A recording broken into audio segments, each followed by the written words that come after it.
உங்களோட நீட்ஸுக்கு 50% வரைக்கும் நீங்கள் ஸ்பெண்ட் பண்ணலாம். உங்களோட வான்ஸுக்கு 20%, இன்வெஸ்ட்மெண்ட்டுக்கு ஒரு 30%. உங்ககிட்ட 1000 ரூபாய் இருந்தாலும் சரி, 2000 ரூபாய் இருந்தாலும் சரி, நீங்கள் 500 ரூபா இருந்தால் கூட இன்வெஸ்ட்மெண்ட் பண்ணலாம். அது லாங் டூரேஷன் நம்ம போகும்போது நல்லா இருக்கும். Let's go holidays. It's time to travel beyond the boundaries. SVC Aditya movies தயாரிப்பில் சங்கர் இயக்கத்தில் ராம்சரண் நடிக்கும் கேம் சேஞ்சர் ஜனவரி 10 முதல். குறைந்த விலை நிறைந்த தரம், தங்கள் தேவைகள் அனைத்தும் ஒரே இடத்தில். ஜெயச்சந்திரன். லோன்ல எந்தெந்த லோன்ஸ் வந்து எப்படி ரீபே பண்ணலாம்? ஸோ நீங்கள் என்ன பண்ணணும்னா, உங்களுக்கு மல்டிபிள் லோன்ஸ் இருக்குது அப்படின்னா அதில் எது ஐஎஸ்டி இன்ட்ரெஸ்ட் ரேட்டோ அதை ஃபஸ்ட் நீங்கள் அந்த ஆர்டரில் எழுதிக்கோங்க. ஃபர்ஸ்ட் நீங்கள் க்ளோஸ் பண்ண வேண்டியது வந்து credit card 25 to 30%. Personal loan எடுத்துக்கிட்டீங்கன்னா 12 to 15% இருக்கும். ஸோ அப்போ நீங்கள் என்ன ஃபஸ்ட்டு ஃபோக்கஸ் பண்ணணும்னா, நீங்கள் போய்ட்டு ஃபஸ்ட்டு பர்சனல் லோனை க்ளோஸ் பண்ணுறதுக்கு தான் பிளான் பண்ணணும். இப்போ நீங்கள் ஹோம் லோன் வச்சிருக்கீங்க அப்படின்னும் போது ப்ரீ க்ளோசிங் அப்படின்றது நீங்கள் பண்ணலாம். நீங்கள் ஒரு வருஷமும் எக்ஸ்ட்ராவாக ஒரு இஎம்ஐ, ஒரு மாதத்துக்கு ஒரு எக்ஸாம்பிளுக்கு 20,000 கட்டுறீங்க 12 மாதம், அதுக்கு பதில் நீங்கள் எக்ஸ்ட்ராவாக ஒரு இஎம்ஐ ஒரு நீங்கள் கட்டுறீங்க அப்படின்னும் போது உங்களுக்கு 25 லட்ச ரூபாயிலிருந்து 30 லட்ச ரூபா வரைக்கும் இன்ட்ரெஸ்ட்டில் சேவ் ஆகும். அண்ட் லோனும் பார்த்தீங்கன்னா ஒரு 20 வருஷம் லோன் எடுத்திருந்தீங்கன்னா 16 வருஷத்துல க்ளோஸ் பண்ணிடுவீங்க. லைக் லோன் மாதிரியே கிரெடிட் கார்டுமே டியூ டேட் வரைக்கும் வெயிட் பண்ணணும்னு அவசியமா? முன்னாடியே நீங்கள் ப்ரீபேமெண்ட் பண்ணுறதுனால பண்ணலாம். உங்களுக்கு இப்போ ஒரு எக்ஸாம்பிளுக்கு ஒரு கிரெடிட் ஸ்கோர் வந்து அஃபெக்ட் ஆகிறது வந்து 2 விஷயம் இருக்குது. ஸோ ப்ரீபேமெண்ட் பண்ணுறதுனால உங்களோட கிரெடிட் பாயிண்ட்ஸ் உங்களுக்கு கிடைக்கும், ப்ளஸ் உங்களோட கிரெடிட் யூட்டிலைசேஷனும் அடி வாங்க. மிடில் கிளாஸ் உடைய ஆவரேஜ் இன்கம் பார்த்தீங்கன்னா 20லேருந்து 25க்குள்ளே இந்த அமௌண்ட் வந்து சொல்கிறாங்க. ஸோ 25னே எடுத்துக்கலாம். 25 எப்படி ஸ்ப்ளிட் பண்ணிக்கணும்? ஸோ ஃபர்ஸ்ட் உங்களோட எசென்ஷியல் ரெண்ட்டு இது எல்லாத்துக்குமே முடிஞ்ச அளவுக்கு டெப்ட் இல்லாமல் இருக்கிறது பெட்டர். உங்ககிட்ட 1000 ரூபாய் இருந்தாலும் சரி, 2000 ரூபாய் இருந்தாலும் சரி, அதை இன்வெஸ்ட்மெண்ட் நீங்கள் பண்ணுறது பெட்டர். 1000 ரூபாய் நீங்கள் 500 ரூபா இருந்தால் கூட இன்வெஸ்ட்மெண்ட் பண்ணலாம். அது லாங் டூரேஷன் நம்ம போகும்போது நல்லாயிருக்கும். ஸோ நீங்கள் உங்களோட ஸ்கில்ஸுக்கு எந்த அளவுக்கு நீங்கள் அமௌண்ட் இன்வெஸ்ட்மெண்ட் பண்ணுறீங்களோ அந்த அளவுக்கு யூ கேன் மேக் மோர் மணி.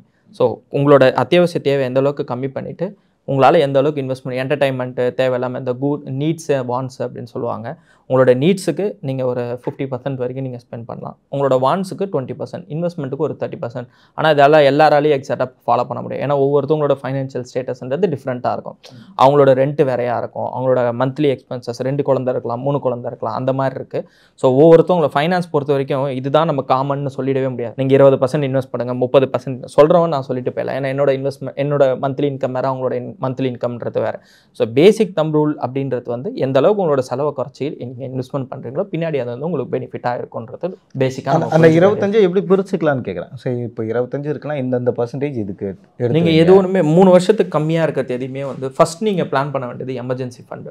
ஏன்னா நீங்கள் இப்போ ஒரு கார்ப்பரேட் ஜாபில் இருக்கீங்கன்றதா நிரந்தரம் கிடையாது. என்னைக்காக இருந்தாலுமே உங்களுக்கு ஜாப் அப்படின்றது ரிசைன் ஆகிறதுக்கான வாய்ப்பு இருக்குது. ஸோ அப்போ நீங்கள் ஒரு கடன் வச்சுருக்கீங்க, உங்களுக்கு கடன் இருக்குது அப்படின்னா 6 மாதத்துக்கான எக்ஸ்பென்சஸை நீங்கள் வந்து வச்சிருக்கணும் ஒரு எமர்ஜென்சி ஃபண்டாக. கடன் எதுவும் கிடையாது அப்படின்னா 3 மாதத்துக்கான எக்ஸ்பென்சஸ் நீங்கள் வச்சுருந்தாலே போதும். இல்லை வீட்டில் வந்து ஒய்ஃப் கிட்ட வந்து நகை இருக்குது, இல்லை உடனே சிங்கிள்ஸ் வந்துடுவாங்க வீட்டில் உங்ககிட்ட கொஞ்சம் சரி ஓகே டெப்ட் எதுவும் இல்லை அப்படின்னா வீட்டில் கொஞ்சம் நகை இருக்குது அப்படின்னா வந்து நீங்கள் எமர்ஜென்சி ஃபண்டாக கூட இன்னமும், ஏன்னா ஈஸியாக நீங்கள் போய் கோல்டை வந்து நம்ம லிக்விடேட் பண்ணிக்கலாம், உடனே கோல்டாக கேஷாக மாற்றிக்கலாம். அதனால் நீங்கள் எந்த அளவுக்கு கொஞ்சம் கடன் இல்லாமல் இருக்கிறது தான் மெயின் கோலாக வந்து பார்க்கணும். ஸோ மக்களுடைய வாழ்க்கையில் இஎம்ஐ எப்படி தவிர்க்கவே முடியாதோ அடுத்த கட்டமாக லோன். ஸோ லோன் இஎம்ஐயாவது ஒரு பொருளுக்காக வாங்கணும். லோன் வந்து ஏன் வாங்கணும்னு சில பேருக்கு தெரியாது. சில பேர் வந்து இந்த கடன்ற ஒரு பிரச்சனைக்குள்ளே வாங்கியிருப்பாங்க, சில பேர் வேறு ஏதாவது ஒரு ரீசனில் லோன் மாட்டியிருப்பாங்க. அந்த லோனில் எந்தெந்த லோன்ஸ் வந்து எப்படி ரீபே பண்ணலாம்? ஸோ ஃபர்ஸ்ட் நீங்கள் க்ளோஸ் பண்ண வேண்டியது வந்து கிரெடிட் கார்டு. ஏன்னா 25 to 30% அது வந்து 4 மாதத்தில் நீங்கள் 10,000 ரூபா தான் ஸ்வைப் பண்ணியிருப்பீங்க, ஆனால் 20,000 கட்டுற மாதிரி இருக்கும். ஸோ நீங்கள் என்ன பண்ணணும்னா, உங்களுக்கு மல்டிபிள் லோன்ஸ் இருக்குது அப்படின்னா அதில் எது ஐஎஸ்டி இன்ட்ரெஸ்ட் ரேட்டோ அதை ஃபஸ்ட் நீங்கள் அந்த ஆர்டரில் எழுதிக்கோங்க. ரெண்டாவது எது கம்மியான அமௌண்ட் இருக்கோ, நீங்கள் இப்போ ஒரு எக்ஸாம்பிளுக்கு உங்ககிட்ட வந்து ஒரு 10 லோன் இருக்குது.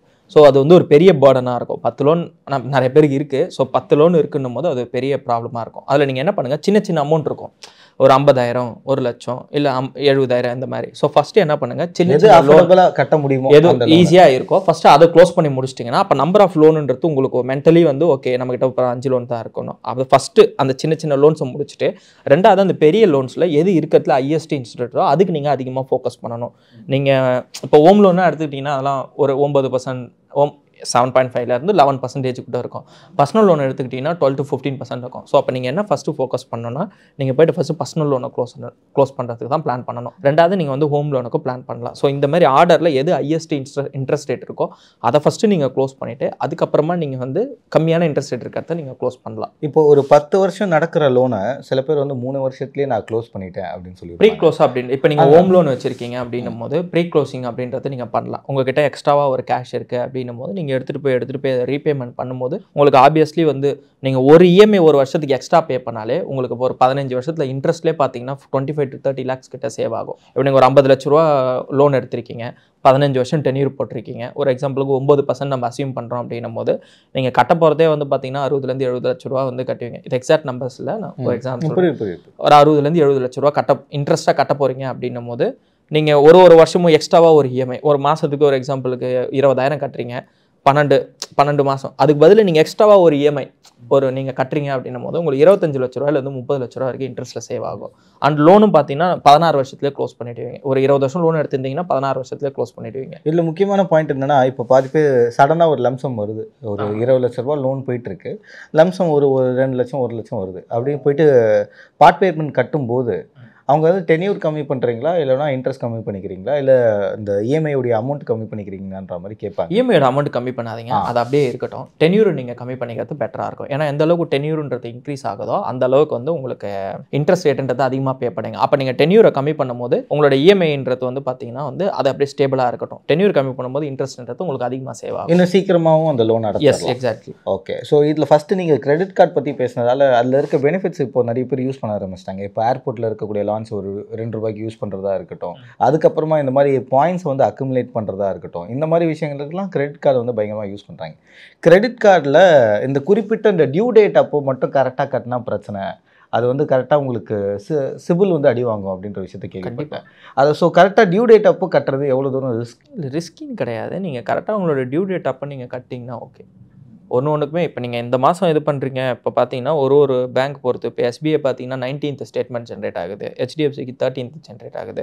நீங்கள் அந்த 13ஆம் தேதிக்குள்ளே, இப்போ நான் இன்றைக்கி 1ஆம் தேதி ஒரு எக்ஸாம்பிளுக்கு நவம்பர் 1ஆம் தேதி நான் பர்ச்சேஸ் பண்ணுறேன் அப்படின்னும் போது நான் டிசம்பர் 13ஆம் தேதி என்னோட அமௌண்ட் நான் பே பண்ண போதும். அதுக்கு நடுவில் அந்த டைம் டியூரேஷனில் நீங்கள் கரெக்டாக பே பண்ணிடுறது பெட்டர். லைக் லோன் மாதிரியே கிரெடிட் கார்டுமே இந்த டியூரேஷன் வரைக்கும் லைக் டியூ டேட் வரைக்கும் வெயிட் பண்ணணும்னு அவசியமா இல்லை கொஞ்சம் முன்னாடி நீங்கள் ப்ரீபேமெண்ட் பண்ணுறதுனால பண்ணலாம். அப்படி பண்ணுறதுனால ஏதாவது பெனிஃபிட்ஸ் இருக்கா? இப்போ உங்களுக்கு இப்போ ஒரு எக்ஸாம்பிளுக்கு ஒரு கிரெடிட் ஸ்கோர் வந்து அஃபர்ட் ஆகிறது வந்து 2 விஷயம் இருக்குது. ஒன்று நீங்கள் டைமுக்கு பே பண்ணாது, இன்னொரு வந்து கிரெடிட் யூட்டிலைசேஷன் ஒன்று இருக்குது. இப்போ ஒரு எக்ஸாம்பிளுக்கு உங்களோட கிரெடிட் கார்டு லிமிட் வந்து 1 லட்ச ரூபாய், நீங்கள் 30% மேலே யூஸ் பண்ணுறீங்க அப்படின்னு ஒரு மாதத்துக்கு 30% மேலே யூஸ் பண்ணுறீங்கன்னும் போது கிரெடிட் பாயிண்ட்ஸ் அப்படின்றது உங்களோட சிபில் ஸ்கோருன்றது வந்து அடி வாங்கும். அப்போ அந்த மாதிரி டைமில் என்ன பண்ணலாம், இப்போ லெட்ஸ் சே ஃபார் எக்ஸாம்பிள் எனக்கு இந்த மாதம் கொஞ்சம் வெளியில் போகிற ஒர்க் இருந்துச்சு, நான் ஒரு 2 lakhs கிட்ட நான் ஸ்பெண்ட் பண்ணிட்டேன், என்னோட லிமிட்டே வந்து பார்த்தீங்கன்னா 4 lakhs. அப்போ நான் 2 lakhs ஸ்பெண்ட் பண்ணிட்டேன், 50% கிட்ட ஸ்பெண்ட் பண்ணிட்டேன். நான் 13ஆம் தேதி வரைக்கும் ஆல்ரெடி மாதம் 10 நாள் தான் போயிருக்கு, நான் இவ்வளோ ஸ்பெண்ட் பண்ணிட்டேன், எனக்கு இன்னமும் 1 நாள் இருக்குது. அப்போ நான் பண்ண என்னோட கிரெடிட் ஸ்கோர் அடி வாங்க. அப்போ நான் என்ன பண்ணிட்டேன், ப்ரீபேமெண்ட் பண்ணிவிட்டு கிரெடிட் யூட்டிலைசேஷனை கம்மி பண்ணிட்டேன், திருப்பி அது 0 வந்துருச்சு. அப்போ திருப்பி இன்னொரு நாளுக்கு நான் யூஸ் பண்ணிக்கிட்டேன். ஸோ இப்போ ப்ரீபேமெண்ட் பண்ணுறதுனால உங்களோட அந்த கிரெடிட் இதுன்றது வந்து யூட்டிலைசேஷன்றது கம்மியாகும். ஸோ திருப்பி நீங்கள் பண்ணும்போது உங்களுக்கு இதாகும். ஸோ உங்களோட கிரெடிட் பாயிண்ட்ஸும் உங்களுக்கு கிடைக்கும், ப்ளஸ் உங்களோட கிரெடிட் யூட்டிலைசேஷனும் அடி வாங்காது. மெயினாக உங்களுக்கு அந்த பேர்டனும் இருக்காது. ஆல்ரெடி ஒரு 10,000 கட்டணும், இன்னொரு 10,000 கட்டணுன்ற பிரச்சனையும் அவங்களுக்கு இருந்திருக்காது. பட் எதாக இருந்தாலும் நீங்கள் கட்டி தான் போய் ஆகணும். பட் அது கொஞ்சம் ஃப்ரீயாவது கட்டலாம், அமௌண்ட் அந்த டைமில் சடனாக லாக் ஆகாமல் இருக்கலாம். Let's go holidays.